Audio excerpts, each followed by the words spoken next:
49 అంటే సంతానం, 49 అంటే సంతోషం. 39 ఆంధ్రప్రదేశ్ తెలంగాణ. నమస్తే రమ్మగారు. నమస్తే జయ. రమ్మగారు, మనకి పండుగ వెళ్ళిన మరుసటి రోజు నుంచి కార్తీక మాసంలోకి వెళ్ళిపోతున్నాం. కార్తీక మాసం అనగానే నాకు ఫస్ట్ గుర్తొచ్చేది ఏంటో తెలుసు రమ్మగారు, మీ కార్తీక పురాణమే. ప్రతి సంవత్సరం చెప్పుకుంటున్నాం, ఈ సంవత్సరం కూడా చెప్పబోతున్నారు మీరు. సో ప్రేక్షకులందరికీ నిజంగా చెప్పాలంటే ఇది ఒక శుభవార్తే. చక్కగా మీ కార్తీక పురాణం పెట్టుకుంటే చాలు, ఆ రోజుకి సంబంధించిన పురాణానికి సంబంధించిన పూర్తి విశేషాలు అందించేస్తున్నారు.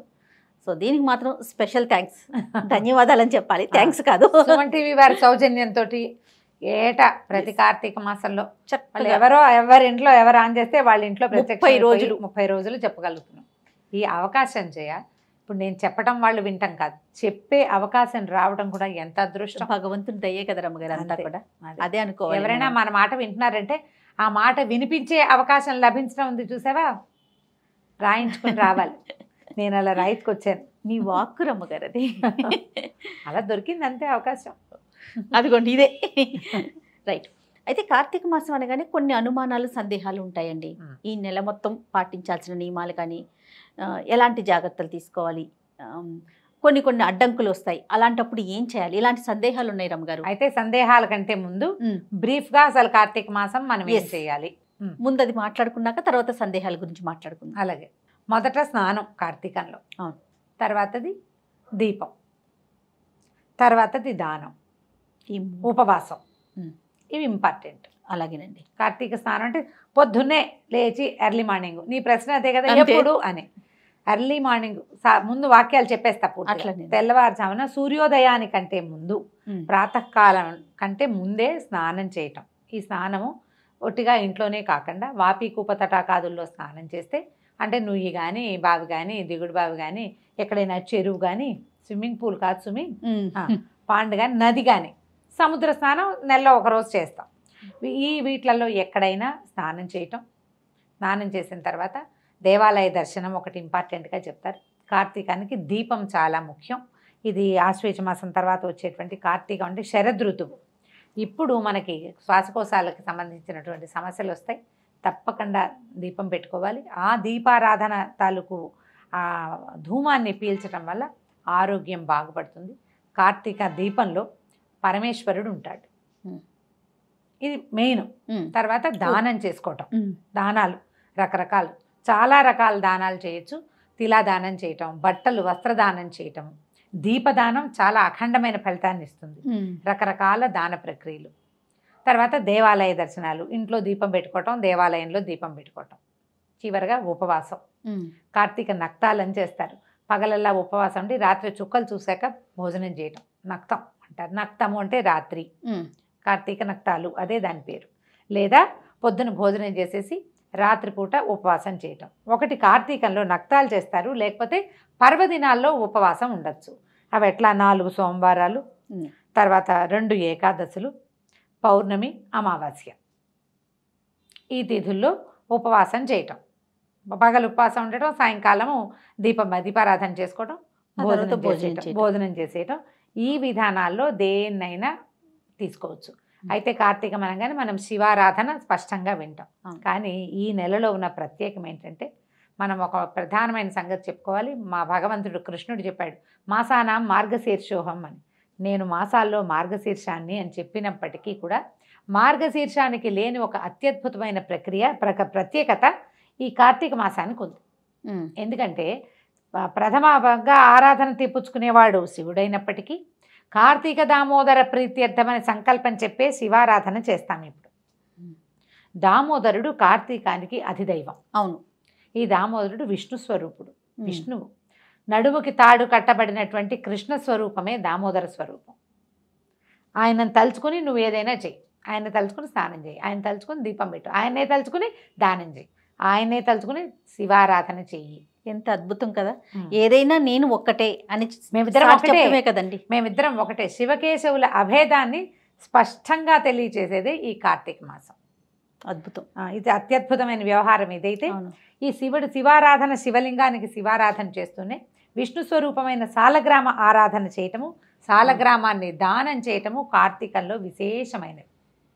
ఈ నెలలో విష్ణువుని తులసితోటి పూజించటం, తులసితో పాటు ఉసిరి చెట్టును కూడా ఉంచి ఇద్దరిని రెండింటిని కలిపి పూజించటం. ఇట్లా తులసి పూజ కూడా చాలా ప్రాధాన్యతని సంతరించుకుంటుంది. చూడు, శివప్రీతి కోసం అభిషేకాలు చేస్తూ విష్ణు ప్రీతి కోసం తులసి పూజ చేసుకుంటాం. దీపాలు తులసి దగ్గరే పెడతాం. ఇలా శివకేశవుల ఇద్దరి ఆరాధన కుదిరేటువంటి ఈ మాసంలో ఏదైనా ఒక్క రోజైనా ఉపవాసం, ఒక్క రోజైనా దీపారాధన, ఒక్క వస్తువైనా దానం చేయటం, ఒక్క రోజైనా నదీ స్నానం చేయటం, ఒక్కసారైనా దేవాలయానికి వెళ్ళటం కూడా నెలంతా చేసిన ఫలితాన్ని ఇస్తాయి. పైగా సంవత్సరంలో ఉండే 12 నెలలు 11 నెలలు ఒక ఎత్తు, ఈ ఒక నెల ఒక ఎత్తు. ఎందుకంటే ఈ నెలలో ప్రతిరోజు పర్వదినమే. ఏ రోజైనా ఆరాధన చేసుకోవచ్చు. ఈ తిథిలో కొన్ని ప్రత్యేక తిథులు ఉన్నాయి. ఏ తిథికి ప్రత్యేకత లేకపోయినా కూడా నువ్వు పూజ చేసుకోవచ్చు. అది కూడా నెల చేసిన ఫలితాన్ని ఇస్తుంది. అంత ప్రత్యేకమైన మాసం కాబట్టి కార్తీకం మీద చాలా ఆసక్తిగా ఉంటుంది. మనం పైన చెప్పుకునే వ్యవహారాలన్నీతో పాటుగా పురాణ శ్రవణం అనేది ఒక పెద్ద వ్యవహారం. అవునండి. ఈ పురాణము ఎవరైనా చెప్తుంటే వినచ్చు, స్వయంగా చదువుకోవచ్చు. పైవేవి చేయలేకపోయినా, ఏవి దీపము, దానము, స్నానము, వ్యవహారాలు ఏమి చేయలేం. ఆరోగ్యం సహకరించకపోవచ్చు. ఏదైనా గర్భవతులు, చంటి పిల్లల తల్లులు, ఇంట వంట లేదు, ఎవరు చెయ్యరు, మన సంప్రదాయంలో లేదు, అయినా కూడా పురాణం వినచ్చు. దానికి ఎటువంటి అడ్డంకులు ఏ ఆటంకాలు లేవు. ఇవన్నీ చేసిన వాళ్ళకి ఎలాంటి ఫలితం లభిస్తుందో పురాణ శ్రవణం చేసిన వాళ్ళకి కూడా అంత ఫలితం లభిస్తుంది. ఇప్పుడు ఇన్ని లక్షల మందికి పురాణాన్ని వినిపించే వాళ్ళ దానికి ఏం లభిస్తుందో చెప్పు నువ్వు. మహాద్భుతం కదా రమ్మగారు, ఇంకా మాటల్లో చెప్పలేరేమో బహుశా. అంతే. కాబట్టి ఈ వీటిలలో ఏదైనా చేయొచ్చు. ఇది టోటల్గా కార్తీక మాసంలో మనం ఆచరించవలసింది. ఇంకొక ఫైనల్ టచ్ ఏంటంటే, కార్తీకంలో నది స్నానం ముఖ్యమైనది, సముద్ర స్నానం చాలా అద్భుతమైంది. దీంతో పాటుగా వనభోజనం ఒకటి చాలా ప్రముఖమైంది. వనభోజనానికి ఎవరైనా పిలిస్తే నిరాకరించకుండా చక్కగా వెళ్ళండి. ఏమైనా ఎక్కువ ఔషధ వృక్షాలున్న ఫామ్ హౌసుల్లోకి వెళ్ళగలిగితే ఇక మీ అదృష్టం అది. అంతే. అలాంటి అవకాశం లభించడమే అదృష్టం. అందరం కలిసి వెళ్ళి భోజనాలు చేసి తంబోలా ఆడుకోవడానికి మాత్రం కాదు అది. ఎందుకంటే మనం ఇన్ని వృక్షాలు ఉన్న చోటకు వెళ్తే ఆ ఎక్కువ ఆక్సిజన్ని పీల్చగలగటమే మన అదృష్టంగా భావించాలి. చెట్ల కింద కూర్చుని సామాన్యంగా నేల మీద ఆకుపరుచుకుని అన్నం తినడం భగవంతుడు ఈ అవకాశం ఇచ్చాడు. ఇప్పుడు చాలా పరిస్థితులను గడిచొచ్చాం మనం. అవును. అబ్బో ఇప్పుడు ఈ సంవత్సరం హాయిగా తినే అదృష్టాన్ని కల్పించాడు. ఒకసారి భగవంతుడికి ఒక నమస్కారం చేసుకోండి. ఉసిరి చెట్లున్న తోటల్లోకి వెళ్ళగలిగితే మంచి ఆక్సిజన్ లభిస్తుంది. ఈ నెలలో ఉసిరి చెట్టులో కూడా అపరిమితమైన ప్రాణశక్తి ఉంటుంది. అందుకని ఉసిరి చెట్టు తప్పకుండా ఉండాలి అని చెప్తారు. పిందెలు, పూత అవి ఉన్న ఉసిరి చెట్లు అయితే ఇంకా మంచిది. తప్పకుండా. అయితే మరి కొన్ని సందేహాలు ఉన్నాయండి. ఎవరైనా చనిపోయారనుకోండి, కార్తీక మాసం వచ్చింది, సంవత్సరం లోపే కార్తీక మాసం వచ్చింది, వారు పూజ చేసుకోవచ్చా, దీపం పెట్టొచ్చా? అంటే ఇప్పుడు సంవత్సరీకం లోపల నిత్య దీపారాధన ఎవరైనా చేసుకునేది. మామూలుగా చేసుకుంటాం. ఓకే, చేసుకోవచ్చు. దీపారాధన చేసుకోవచ్చు. ఒకసారి ఎక్కడైనా దేవాలయంలో నిద్ర చేసి తర్వాత దేవాలయ దర్శనానికి వెళ్ళొచ్చు. కాకపోతే పర్వదినాల్లో పూజా విధానాలు చేయరు. సంవత్సరం లోపే దేవాలయ దర్శనానికి వెళ్ళొచ్చు. ఏవో కొన్ని కమ్యూనిటీస్లో ఏడాది పాటు గుళ్ళోకి వెళ్ళకూడదనే నియమం ఉంటుంది, కానీ అలా చెప్పటం లేదు జయ. కొండలు ఉన్న ఎక్కే చోటికి వెళ్ళకూడదని ఒక సిద్ధాంతం చెప్తారు. కొండలు ఎక్కే దేవాలయాలకి వెళ్ళకూడదు అని. మేము పాటించలేదు జయ. మేము మా పురోహితుని అడిగితే మొక్కులు తీర్చుకోవద్దు కానీ దేవాలయ దర్శనానికి వెళ్ళమన్నారు. ఓకే. ఇప్పుడు కూడా మనం ఏడూర్లు ఈ సంవత్సరీకాల లోపల మీరు ఏదైనా దేవాలయానికి వెళ్తే గోత్రనామాలు చెప్పి అర్చన చేయించుకోకూడదు. దేవాలయ దర్శనం చేసుకోవచ్చు, ఏమీ తప్పులేదు. ఈ పర్వదినాల్లో చేసుకునేటువంటి దీపారాధన అంటే ఇప్పుడు ప్రత్యేక ఆరాధనలు చేస్తాం కదా, వాకిట్లో దీపం పెట్టడం, ఆకాశ దీపాలు పెట్టడము, తులసి దగ్గర ప్రత్యేకంగా దీపం పెట్టడం, పౌర్ణమి రోజు చేయటము అవి చెయ్యొద్దు.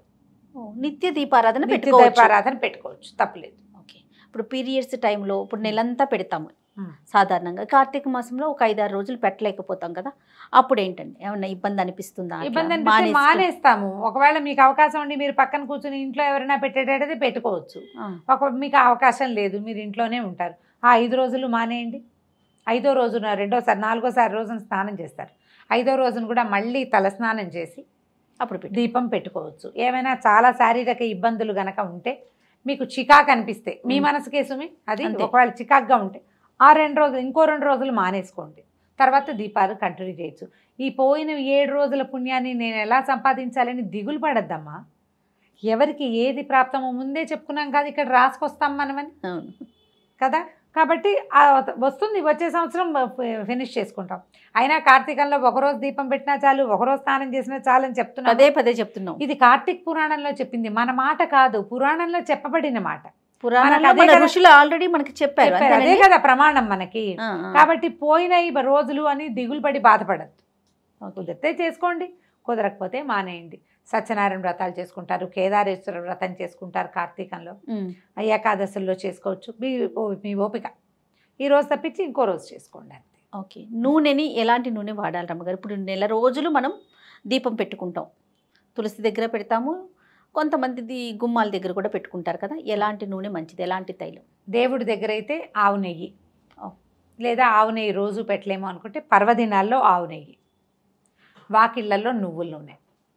నువ్వుల నూనెలో దీపం నూనె తేవద్దు, అంటే దీపం నూనె అని ప్రత్యేకంగా కనపడుతుంది, అది పూర్తి స్థాయి నువ్వుల నూనెగా మాత్రం భావించబడట్లేదు కాదు. అవును. కాబట్టి మంచి నువ్వుల నూనె, ప్రశస్తమైన నూనె పడుకోండి.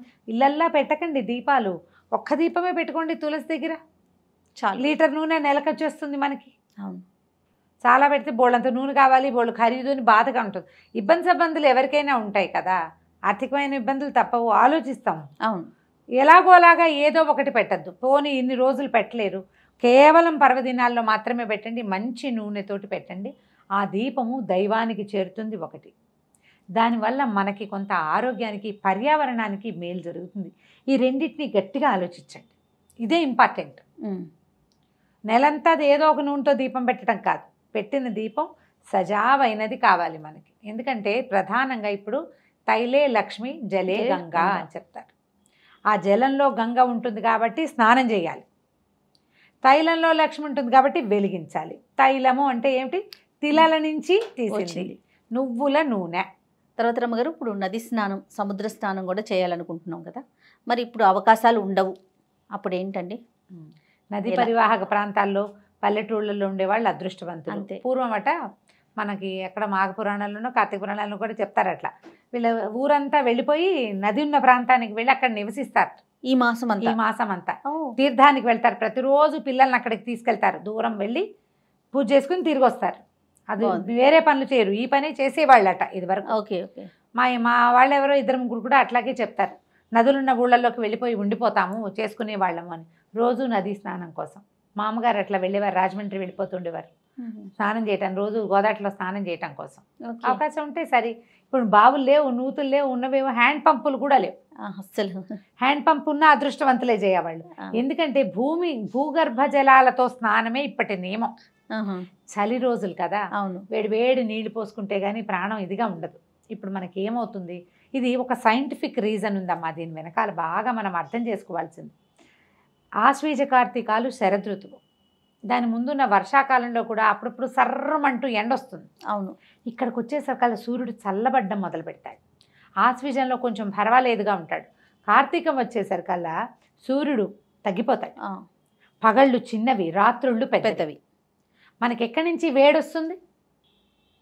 వేడి కావాలి కదా, సూర్యుడే కదా మన వేడికి కారణం. ఇప్పుడు మనకి అన్నం అరుగుతోంది, రాత్రిళ్ళు నిద్రపోతున్నాము అంటే సూర్యుడు ఒకడు ఉండబట్టి, లేకపోతే మన వల్ల కాదు. అవును.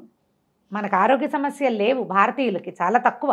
మిగిలిన దేశాలతో పోలిస్తే మనం చాలా బెటర్గా ఉన్నామని. అవును. మనకి ప్రధానమైన కారణం సూర్యుడు సమతుల్యంగా ఉండటం వల్ల. ఎప్పుడు సూర్యుడు సమతుల్యంగా ఉండలేడో అప్పుడు అగ్ని ఆరాధన చేయమంటారు. అగ్ని ఎక్కడుంటాడు? మనం వెలిగించే దీపాల్లోనూ, భూగర్భ జలాలలోనూ. జలంలో అగ్ని ఉంటుంది. ఇప్పుడు ఎట్లా ఉంటుంది? మామూలుగా పైకి చూస్తే ముట్టుకుంటే అమ్మో అని చలేస్తుంది, దిగాక చలేదు. అవును. నీళ్ళ లోపల భూ సంబంధమైన జలాలలో అగ్ని ఉంటాడు. ఆ వెచ్చదనం కనుక మనకు ఒంటికి అలవాటైందా, మీరు చూడండి ఓవర్ హెడ్ ట్యాంక్లో నీళ్లు చల్లగా ఉంటాయి, అదే అప్పుడు బోర్ వేయించుకున్నాం అనుకో వెచ్చగా వస్తాయి నీళ్ళు. అవకాశం ఉన్న వాళ్ళు బోర్ వాటర్ తోటి స్నానం చేయండి. ఇంట్లోనే స్నానం చేస్తాం, ఇంట్లో స్నానమే నీచ స్నానం అని చెప్తారు కార్తీక పురాణంలో. అన్నిట్లలో అదేనే నీచమైంది. సూర్యోదయం అయిపోయిన తర్వాత చేసేది కూడా నీచ స్నానమే. ఇప్పుడు 6:15, 6:20, 6:10కి సూర్యోదయం అవుతుంది అనుకో, దానికి ఒక్క నిమిషం ముందు చేసినా సరే. తర్వాత ఇంట్లోనే స్నానం చేస్తాం, బోర్ వాటర్కి ట్రై చేయండి అవకాశం ఉంటుంది. లేదు ఏం చేస్తాం, ఓవర్ హెడ్ ట్యాంక్లో నీళ్ళే చలేస్తూ ఉంటుంది, ఆ నీళ్లు బకెట్ నింపుకుని హరగంగే అని నీళ్లలో గంగాదేవిని ఆవాహన చేసుకోవటం. మంచి శ్లోకం ఉంది. గంగే చేమునోయ్ చైవ గోదావరి సరస్వతి నర్మదే సింధు కావేరి జలేస్మిన్ సన్నిధిం కురు అని. గంగే చ యమునే చైవ గోదావరి సరస్వతి. గంగా యమున గోదావరి సరస్వతి, నర్మదా సింధు కావేరి. కావేరీ నది స్నానం అత్యంత ప్రసిద్ధమైనది, చాలా ప్రత్యేకమైనది అనిగా కార్తీక పురాణంలో చెప్తారు. కావేరి మంచిది. చేయగలుగుతామో లేదు, అందుకని ఆ నదులన్నింటినీ ఇక్కడే సన్నిధిగా చేయనైనా అని ఓ దండం పెట్టుకోవటం. ఆ నీటిని హరగంగే అని చెంబుతో ఎత్తి నెత్తి మీద పోసుకోవడం అంతే. ఇంట్లో చేసినా మరి ఇలాగే చేయాలి. అందుకని నెలలో ఒక్కరోజైనా నదీ స్నానానికి ట్రై చేయండి తప్పకుండా. దానికోసం పల్లెటూళ్ళకి వాటికి వీటికి నదీ పరివాహక ప్రాంతాలకి మన ఫ్రెండ్స్ చుట్టాలు అక్కయ్యలో మామయ్యలో ఉంటే ఓ మాట వెళ్ళి ఒక్కసారైనా నదీ స్నానం తెల్లవారుజామునే సూర్యోదయానికి ముందే చేసేసి దగ్గరలో ఉన్న శివాలయంలో దర్శనం చేసుకుంటే కార్తీక ఫలితం అమోఘంగా లభిస్తుంది. చాలా సందేహాలు చెప్పారు అమ్మగారు. అయితే చూసిన తర్వాత ఇంకా కొన్ని సందేహాలు మాకు వస్తూ ఉంటాయి, వచ్చినప్పుడు మీ ముందు పెడతాను, ఇంకొక వీడియో రూపంలో చేద్దామండి. పురాణం వినండి అమ్మా తప్పకుండా. ప్రతిరోజు పొద్దున్నే పురాణం ఎప్పుడు వినాలి అదొక డౌట్ వస్తుంది ప్రతిసారి. అది చెప్తూనే మళ్ళీ చెప్తా. పొద్దున్నే వినగలిగితే మహత్తరంగా ఉంటుంది, సాయంత్రం వినగలిగినా మహత్తరంగానే ఉంటుంది. పడుకునే లోపల పురాణం వినండి. కార్తీక పురాణం వింటే విశేషమైన ఫలితం లభిస్తుంది. మీరు ఏమీ చెయ్యలేకపోయినా కూడా అంత ఏమీ దిగులు పడక్కర్లేదు. ఇది విన్నా కూడా అలాంటి ఫలితం లభిస్తుందని పురాణంలోనే చెప్పారు. తప్పకుండా. కాబట్టి పూజ చేసుకున్నాకో చేయకుండానో ఈ పొద్దున్నే చేద్దామా సాయంత్రం చేద్దామా, పొద్దున్న దీపం పెట్టలేము సాయంకాలం పెట్టచ్చు, సాయంకాలం అయినా పెట్టండి. పెట్టడం ముఖ్యం ముఖ్యం అంతే. రైట్ అమ్మ. నమస్తే. నమస్తే.